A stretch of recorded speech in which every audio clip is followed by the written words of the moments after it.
Hey everyone, Steven here with Scarecrow Miniature Painting. Just want to let you know, I noticed that the first video that I did not upload properly. Um, so I'm going to be redoing it here. Um, I wanted to go over what the channel's about, what our goals are, how we're going to achieve those goals, and how we're going to move forward.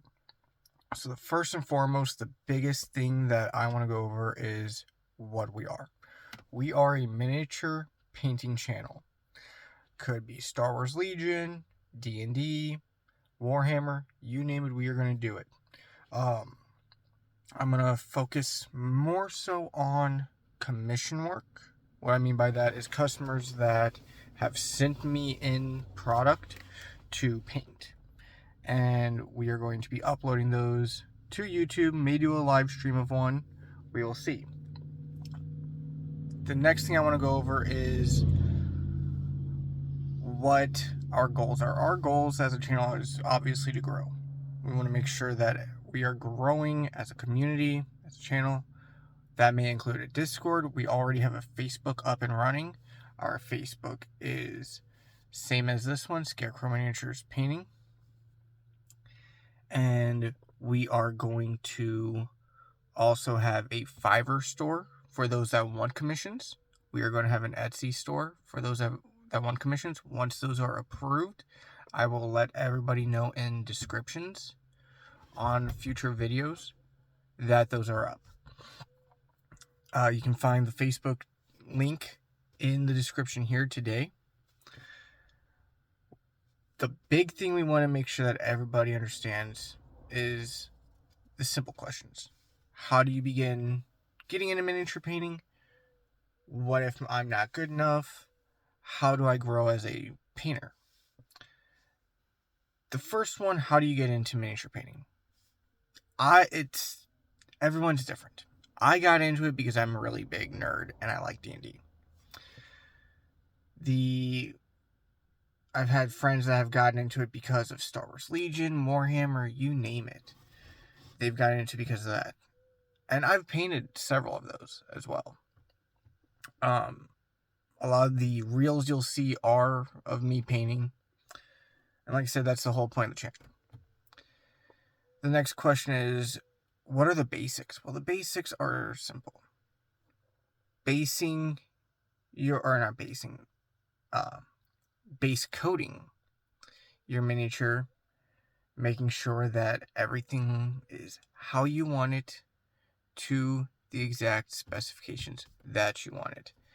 The next thing you want to make sure you're doing is using washes and highlights.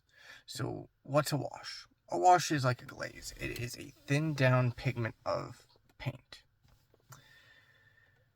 When you do that thinned down pigment of paint, it gets into the recesses of the miniature and darkens them up. You'll see that in my video when I painted the Wereboar and the Werebear. You can already see where the recesses of the fur, that pigmentation and ink and wash went into the figure.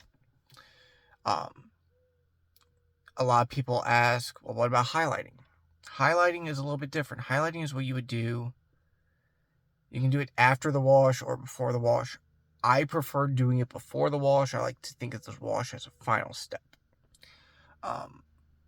However, depending on how dark of a wash you have, it might wash away the highlights. So you want to make sure that you're doing that properly. Not too strong of a wash if you're going to have highlights. I personally am a 3 highlight guy. What I mean by a 3 highlight guy is whenever I do my miniatures, I paint at least 3 highlights. Base coat, and the next highest up.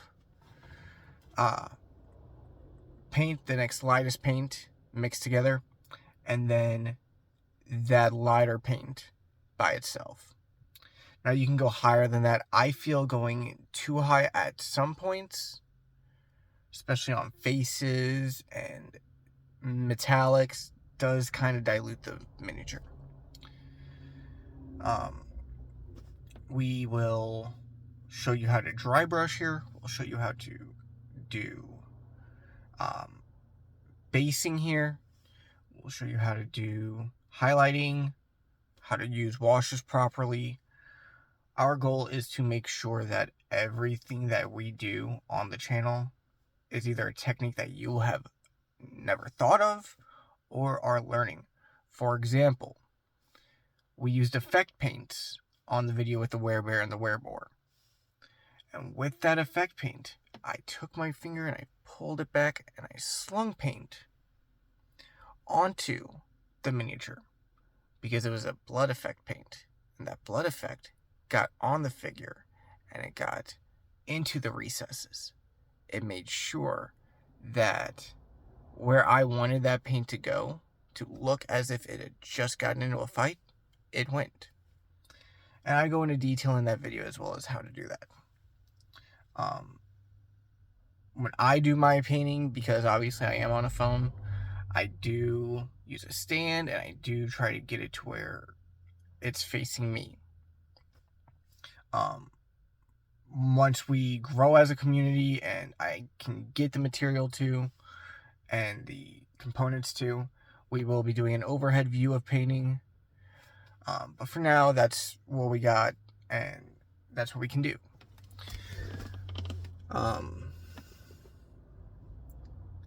The next topic I want to touch up on is, what if I make a mistake? That's a big question that everyone asks. What if I made a mistake?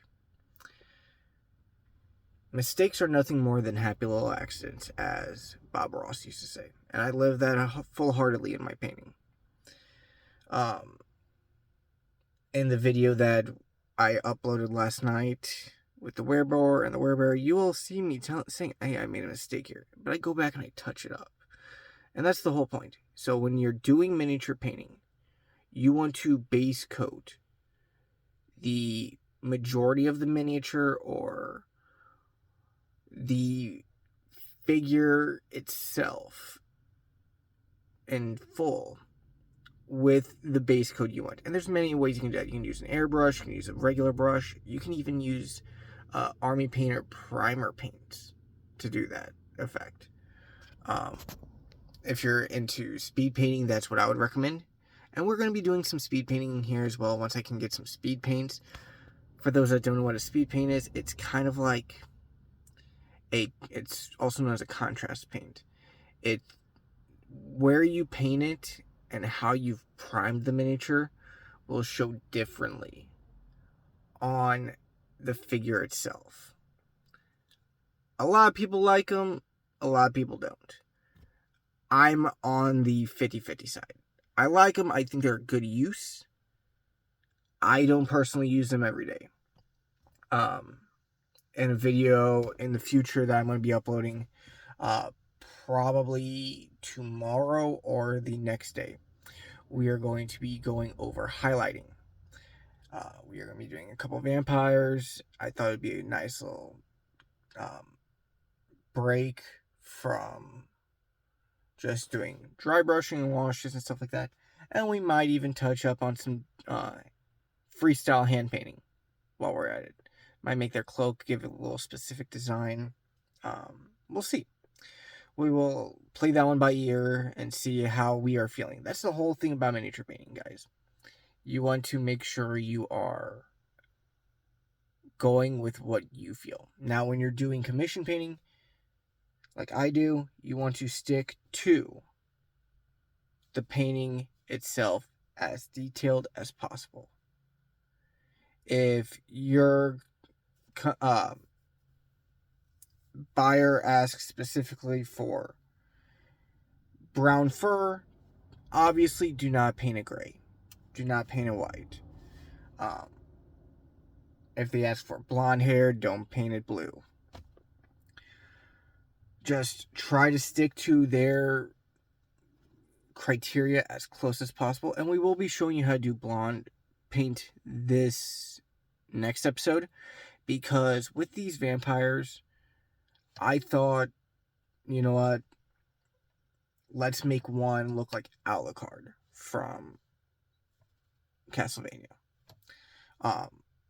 Now, a lot of the figures you'll see me painting right now, since they are my personal figures, are Nosler's Marvelous Miniatures. You can get those at most local game stores. If you're in the St. Louis area like I am, you can get them at Bodax Games and at Haha Anime at the West County Mall. I prefer the Mid Rivers Mall when it comes to Haha Anime because of the fact that they have a larger selection. West County has a decent sized selection, but they are focused more on Citadel and Games Workshop. Another good reputable store that I would actually recommend to anybody getting into the hobby or wanting to buy to do commissions on would be Miniature Market. I've used them in the past and they are excellent. With that being said, welcome to the channel and let's make sure we grow. Like I said, our goal is to educate everybody and show off some awesome painting. Have a great day.